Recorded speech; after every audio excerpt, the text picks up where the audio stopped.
अस्सलाम वालेकुम, welcome to Saba speaks. और जनाब कल एक इम्पॉर्टेंट मैच है पाकिस्तान की जो सिचुएशन वो है डू एंड डाई। तो हम बात करेंगे पाकिस्तान वर्सेस अफगानिस्तान, लेकिन उससे पहले हम आज की दो अनबीटन टीम्स की बात करते हैं, इंडिया वर्सेस न्यूजीलैंड। तो आज का जो मैच हुआ, दोनों ही जो टीम्स थी वो अनबीटेबल टीम्स थी, अनबीटन टीम थी, और दोनों ही टीम्स जो है वो वर्ल्ड कप में बड़ी प्रोमिनेंट रही हैं। लेकिन फाइनली आज इंडिया ने न्यूजीलैंड को हरा दिया। तो इंडिया की साइड से अगर मैं इंडिया की बात करूं तो ऑब्वियसली विराट कोहली एंड मोहम्मद शामी, जिसको कहना चाहिए ना कि बेस्ट फिनिशर। मोहम्मद शामी को वापस लाया गया और हार्दिक पांड्या जो थे वो इंजर्ड थे, तो हार्दिक पांड्या को रिप्लेस किया दो लोगों ने। एक बेस्ट स्पेशलिस्ट वो अपना लेकर आए, बैटिंग स्पेशलिस्ट सूर्या कुमार, और दूसरा उन्होंने मोहम्मद शामी को रखा। मोहम्मद शामी जिस तरह आज खेले हैं, अनबिलीवेबल। मोहम्मद शामी ने अपनी टीम को, अपनी मैनेजमेंट को, इंडिया को ये प्रूव कर दिया कि वाकई वो कितने जबरदस्त बॉलर हैं। 5 विकेटें उन्होंने आज के क्रूशियल मैच में ली हैं, और उनके हवाले से लोग अब ये बात भी कर रहे हैं कि अगर हार्दिक पांड्या वापस आ भी जाए टीम में तो भी मोहम्मद शामी की जगह बनती है, क्योंकि उन्होंने प्रूव किया। मोहम्मद शामी की बात मुझे बहुत अच्छी लगी। मोहम्मद शामी ने जो पूरा जो एक ओवरऑल क्रेडिट था वो अपनी टीम को दिया कि मेरी टीम तो ऑलरेडी अच्छा खेल रही थी, मेरी टीम तो ऑलरेडी अच्छा कर रही थी, और मेरे ये सारे टीममेट्स हैं और इनके साथ मुझे हौसला बढ़ा, मुझे हौसला मिला और मैंने इतना अच्छा परफॉर्म किया। तो जब आपकी टीम अच्छा खेलती है, तो जब आप किसी नए बंदे को लाते हैं और तजर्बा करवाते हैं, एक्सपेरिमेंट करते हैं, तो उसका उसका जो मुराल होता है वो ऑलरेडी हाई होता है। तो that was very good. Mohammad Shami जो है एक बेहतरीन बॉलर है, और मोहम्मद शामी ने आज अपनी बॉलिंग से वाकई प्रूव किया है कि इंडिया अगर चाहे तो उनको हार्दिक पांड्या के वापस आने के बावजूद भी रख सकती है। और ये देखना होगा उनकी मैनेजमेंट को कि वो क्या कर सकते हैं। मोहम्मद शामी ने तकरीबन 64 टेस्ट मैचेस खेले हैं और ओडीआईज जो है उनके 94 हैं, और आज इस वर्ल्ड कप का वो पहला मैच खेल रहे थे, तो कुल मिला के 95 हो जाएंगे, और T20 मैचेस जो है उनके वो 23 के करीब हैं। सो कोहली बहुत अच्छा खेले 95, एंड मोहम्मद शामी आपने भी बहुत अच्छा जो है वो खेल पेश किया, अच्छी विकेट्स ली। और इस तरह से हमारी जो जो पाकिस्तान टीम है, जहां पर वो फैन मोमेंट जो है वो सेलिब्रेट करती है, शर्ट्स लेती है, वहां पर वो ये परफॉर्मेंस भी देख लिया करे, वहां पर ये परफॉर्मेंस भी वो जान लिया करे कि प्रोफेशनलिज्म और दोस्तियों में बड़ा फर्क होता है। सो आज इंडिया ने न्यूजीलैंड को फाइनली हरा दिया। अब let's hope for the best कि कौन सी टीम, अल्लाह करे हमारा पाकिस्तान वर्ल्ड कप में जाए, सेमीफाइनल तक जाए, फाइनल तक जाए। बट कल के क्रूशियल मैच के बारे में बात करते हैं। अब हमारे जो सारे मैचेस हैं वो डू एंड डाई मैचेस हैं। अच्छा जनाब, अब कल के मैच के बारे में शाहीनों को फिलहाल लगता है कि रियलाइज होना शुरू हो गया है, क्योंकि शाहीन शाह अफरीदी भी यही कहते हैं कि अब हम जो है वो जीतने के लिए आए हैं। और कल का जो मैच है वो हो रहा है जनाब चेन्नई में। चेन्नई का जो स्टेडियम है ये है चिदम्बरम स्टेडियम। तो ये जो स्टेडियम है, ये स्टेडियम की पाकिस्तान की जो तारीख है, वहाँ पर पाकिस्तान की जो हिस्ट्री है, बहुत अच्छी हिस्ट्री है। तो 1999 में 22 अक्टूबर को 23 साल हो चुके हैं इस बात को। तो इसमें जो भारतीय शहर है चेन्नई, उसमें पाकिस्तान टीम की तारीखी जीत की जो फतह है, जो उन्होंने पाकिस्तान टीम ने, जो हमारी टीम ने हासिल की थी, उसकी जो तस्वीरें हैं वो भी वहाँ पर यादगार के तौर पर लगी हुई हैं। और उन तस्वीरों में जो पाकिस्तान टीम वहाँ पर ट्रॉफी लेके घूमी थी, उसकी भी जो तस्वीर है वो वहाँ पर है। और 2012 में वनडे मैच में भी पाकिस्तान ने भारत को शिकस्त दी थी। इसके अलावा 1997 में भी इसी ग्राउंड में सईद अनवर जो है उन्होंने तकरीबन 194 रन्स की जो है वो इनिंग्स खेली थी। तो कल ये वही स्टेडियम है शाहिनो, जहां पर आपकी जो यादगार है, हमारी जो यादगार है, हमारी जो जीत की यादगार है, उनकी तस्वीर भी हैं।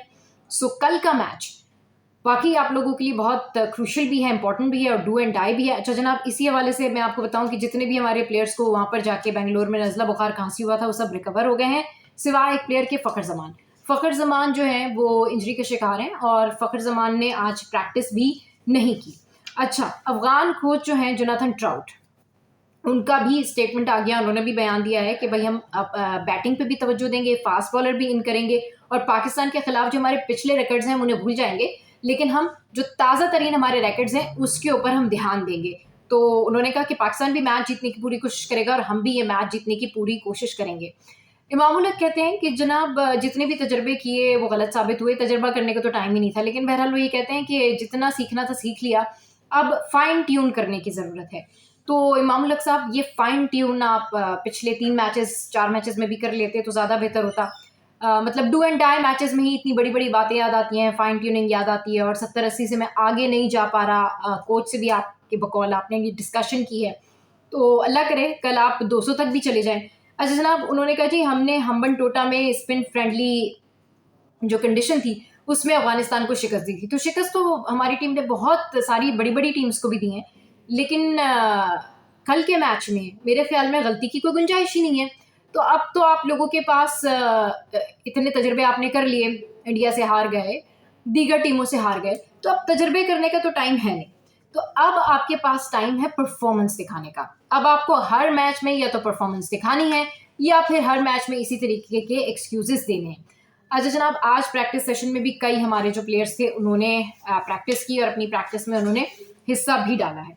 5वां मैच है आईसीसी का, जो कि कल पाकिस्तान खेल रहा है और हमें अब अफगानिस्तान के लिए अपने स्पिनर्स को भी बहुत एक्टिव करना होगा और सेकेंडली ये कि पाकिस्तान को कल होश के नाखून वाकई करने होंगे। पाकिस्तान को कल ये देखना होगा कि अब हमें वाकई खेलना है। आपने काफ़ी एक्सपीरियंस हासिल कर लिया, बाकी टीम्स को खेलते हुए भी देख लिया, खुद भी आपने कई एक्सक्यूजेस दे दिए, खुद भी आपने कई बातें कर ली और इस वक्त जनाब मेरे जो बिल्कुल सोफे के साथ पीछे शोएब जट साहब मौजूद हैं। शोएब, थोड़ा बहुत बात कर लें प्लीज। कल पाकिस्तान वर्सेस अफगानिस्तान है। आपसे मैंने तफसीली इंटरव्यू लेना था, लेकिन थोड़ा बहुत आपने इंटरव्यू नहीं लेना था, आपने मुझे ग्रिल करना था, आपने मुझे रोस्ट करना था। मैं आपकी तमाम जज्बात जानता हूँ कि आपने मेरे साथ क्या करना था, लेकिन देख लें क्या मैं गलत था जो मैं कह रहा था? नहीं, वो फिर मैं आपसे तफसीली इंटरव्यू करूंगी, लेकिन आप बस थोड़ा सा बता दें जलते क्यों है बाबर आजम से इतना? क्योंकि मैंने पाकिस्तान की कप्तानी करनी है। आपने पाकिस्तान की कप्तानी करनी, यही हो सकता है, और क्या रीजन हो सकता है? आपने जो लफ्ज इस्तेमाल किया जलना, जलते तो हैं वैसे आप, किंग बाबर आजम से जलते तो हैं आप। जी, किंग जो है ना, बात सुनिए, किंग का लकब कोई भी किसी को दे सकता है। मैं आपको क्वीन कह सकता हूँ, आप किसी को किंग कह सकती हैं, कहने में कोई मसला नहीं है। अब मैं आपको क्वीन कहूँ तो आपको क्वीन जैसा कुछ करना होगा, तो किंग का लकब लेना आसान है, किंग बन के दिखाना बड़ा मुश्किल का। चले कल के मैच के लिए हाँ चले। 4 आखिरी इवेंट्स, 21 मैचेस और उनमें 482 रन, उसमें नेपाल के खिलाफ 151 रन शामिल है, वो अलग कर दें तो 20 मैचेस 331 रन। इन 4 इवेंट्स में 21 मैचेस सारे मिलाएं तो 4 छक्के मारे और वो भी सिर्फ नेपाल के खिलाफ। अगर वो बाहर कर दें तो 20 मैचेस में एक भी छक्का नहीं। अब आप ही किंग कह सकती हैं, मैं तो नहीं कह सकता। चले जी, इसके ऊपर भी बात करूंगी, लेकिन कल के मैच के लिए कुछ तो नहीं, कल तो बहुत कुछ है। हाँ, डू एंड डाई। वो क्या है, कल अफगानिस्तान ये कहेगा मौका भी है, दस्तूर भी है, आगे मुझे शेर नहीं आता, आप कह सकती हैं। कल मैं एक बात बता दूं, कल मुझे पाकिस्तान के साथ बहुत ज्यादा हमदर्दी है। कल मैच तो पाकिस्तान अफगानिस्तान का होगा, लेकिन अफगानिस्तान को फुल सपोर्ट हासिल होगी। विकेट उनकी मर्जी, ये कहा जा रहा है, विकेट उनको जो सूट करती है वो होगी, क्राउड उनको सपोर्ट कर रहा होगा और चीजें उनको सपोर्ट कर रही होंगी। तो बस कल आपके लिए दुआएं हैं, बहुत सारी, ढेर सारी दुआएं हैं, लेकिन दुआएं भी तब काम करती हैं जब दवा सही की जाए। बिल्कुल, मेहनत तो एक मशवरा और है, ये इश्तिहारों में जो पट्टी बांध के शॉट्स खेले जा रहे हैं, अब पट्टी उतार दें। चलें जी, पट्टियां उतार दें, अपनी आंखों पे से भी पट्टियां उतार दें, तजर्बों की पट्टियां भी उतार दें और कुछ प्रैक्टिकल ग्राउंड्स पे प्रैक्टिकल करके दिखाएं। तो शाहीनों, कल आपने कम बैक करके दिखाना है और ऐसे जो लोग आप लोगों के ऊपर तनकीद करते हैं, जिसकी वजह से हम लोगों को गुस्सा होता है, दुख होता है, ऐसे लोगों को कल आपने जवाब देना है। फिर हम इनका करेंगे इंटरव्यू बैठ के कि बताएं जी क्या प्रॉब्लम है आपको बाबर आजम से, क्या प्रॉब्लम है आपको हमारे स्टार्स से। So best wishes Pakistan.